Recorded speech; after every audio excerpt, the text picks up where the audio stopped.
வணக்கம். Tamil Nadu rain weather news.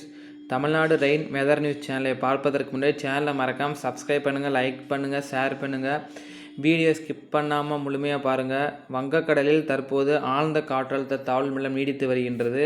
தற்போது அது புயலாக இன்னும் 1 மணி நேரத்தில் மாறும் என்று எதிர்பார்க்கப்படுகின்றது. தற்போது உள்ள பாதையின்படி இது தெற்காந்திரா மற்றும் வட தமிழகம் இடையே வலுவிழந்து கரையை கிடக்கும். அதாவது புயலாக மாறினாலும், அதாவது தற்பொழுது தென்மேற்கு வங்கக்கடல், அதை ஒட்டியுள்ள மத்திய மேற்கு வங்கக்கடலில் நீடித்து வருகின்றது. அது இன்று மாலை தெற்காந்திரா மற்றும் வட தமிழகம் கடற்கரை அருகே நெருங்கும் என்று எதிர்பார்க்கப்படுகின்றது. தற்போது புதுச்சேரிக்கும் தெற்காந்திராக்கும் இடப்பட்ட பகுதியில் கரையை கடக்கலாம் என்று எதிர்பார்க்கப்படுகின்றது. இது முதல்கட்ட அறிக்கை. இது கரையை கடக்கும் முன் மீண்டும் அது வலுவிழந்து, காரணம் அதற்கு தேவையான கடல் வெப்பநிலை இல்லை கரையை தொடும் பொழுது. அதன்பின் வறண்ட காற்று ஊடுருவல் காரணமாக அந்த புயலுடைய காற்று முறிவு ஏற்படும் புயலின் வெளி திசையில். அதே சமயத்தில் எம்ஜிஓ தற்போது விலக தொடங்கியுள்ளது. இதன் காரணமாக அது வலுவிழந்து கரையை கடக்கும். ஆனால் கனமழை முதல் மிக கனமழை பதிவாகும். தெற்காந்திரா மற்றும் டெல்டா, வட டெல்டா, அதாவது நாகப்பட்டினம் இடப்பட்ட பகுதிகளில் கனமழை முதல் மிக கனமழை பதிவாகும். சென்னை, திருவள்ளூர், காஞ்சிபுரம், கடலூர், மயிலாடுதுறை இந்த மாவட்டங்களில் கனமழை முதல் மிக கனமழை பதிவாகும். இன்று மாலை கனமழை தொடங்கும். நாளை மற்றும் நாளை மறுநாள் ஒரு சில இடங்களில் கனமழை முதல் மிக கனமழை, சில இடங்களில் அதி கனமழை பெய்யும்.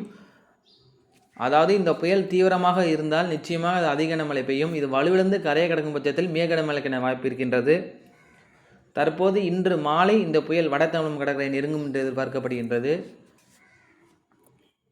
இதன் காரணமாக சென்னையில், திருவள்ளூர், காஞ்சிபுரம் அதை ஒட்டியுள்ள பகுதியில் பலத்த காற்றானது மணிக்கு 50 முதல் 60 கிலோமீட்டர் வேகத்திலும், சில சமயங்களில் 80 கிலோமீட்டர் வேகத்திலும் காற்று வீசும் என்பதால் மிகுந்த உஷாராக இருக்குமாறு கேட்டுக்கொள்ளப்படுகிறார்கள். மற்ற தமிழகம், அதாவது தென் தமிழகத்தை பொறுத்தவரை இன்றும் நாளையும் லேசான மழை முதல் மிதமான மழை இருக்கும். இந்த புயலானது அரபிக்கடல் சென்றவுடன் புல் எஃபெக்ட் ரெயின் என்று சொல்வார்கள். அதாவது இந்த புயல் அரபிக்கடல் சென்றவுடன் மேற்கு காற்றை தமிழகம் ஊடாக இழுக்கும் என்பதால், மேலும் கிழக்கு காற்றையும் தமிழகம் ஊடாக இழுக்கும் என்பதால் இது புல் எஃபெக்ட் ரெயின் கொடுக்கும் என்று எதிர்பார்க்கப்படுகின்றது.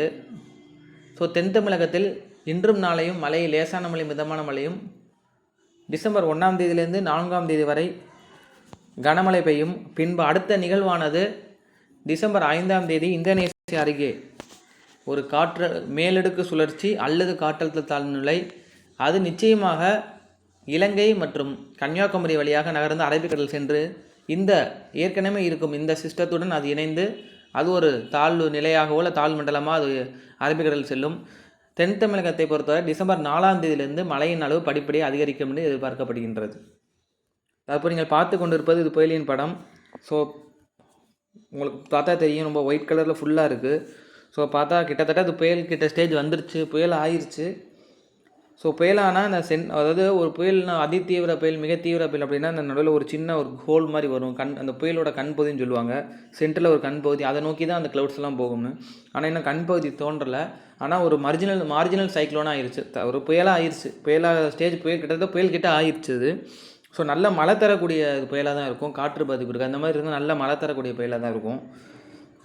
இதை நீங்கள் பார்த்தாலே தெரியும், பாருங்கள் எவ்வளோ பெரிய ரவுண்டாக இருக்குது பார்த்தீங்களா. ஃபுல்லாக அந்தளவுக்கு ஒரு புயலுக்கான ஸ்டேஜ் வந்துருச்சு. நல்லா மழை தரப்போகுது.